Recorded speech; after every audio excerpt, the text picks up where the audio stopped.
హైదరాబాద్ లో అంబేద్కర్ విగ్రహాన్ని తొలగించడంపై ప్రభుత్వంపై విమర్శలు వెల్లువెత్తుతున్నాయి. బీజేపీ అధ్యక్షుడు లక్ష్మణ్, కాంగ్రెస్ సీనియర్ నేత వీహెచ్ విగ్రహాన్ని తొలగించడాన్ని తప్పుపట్టారు. దీనిపై స్పందించిన మంత్రి తలసాని ఐఏఎస్ ఆఫీసర్తో విచారణ జరిపిస్తామన్నారు. చివరికి చెత్త కుట్టిలో పంపిణీ చేసేటువంటి దురస్థితి ఈ ప్రభుత్వం ఉన్నదంటే 125 అడుగుల అంబేద్కర్ విగ్రహాన్ని ప్రతిష్టాపన చేస్తామని చెప్పిన ఈ ప్రభుత్వం ఏ రకంగా వమ్ము చేసింది. ఈనాడు కూడా ప్రభుత్వాలలో బాబాసాహెబ్ అంబేద్కర్ స్టాచ్యూలను కూలగొడుతున్నారు. ఇంతకంటే అన్యాయం ఏమన్నా ఉంటుందా? ఏ బాబాసాహెబ్ అంబేద్కర్ రాజ్యాంగం రాసిన వ్యక్తికి ఇంత అవమానమా? ప్రభుత్వం ఏమిటి?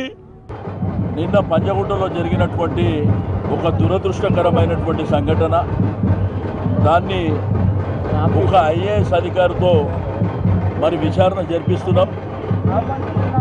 మరి దాంట్లో భాగస్వామ్యమైన వాళ్ళని ఎవరిని కూడా వదిలిపెట్టే సమస్యనే లేదు.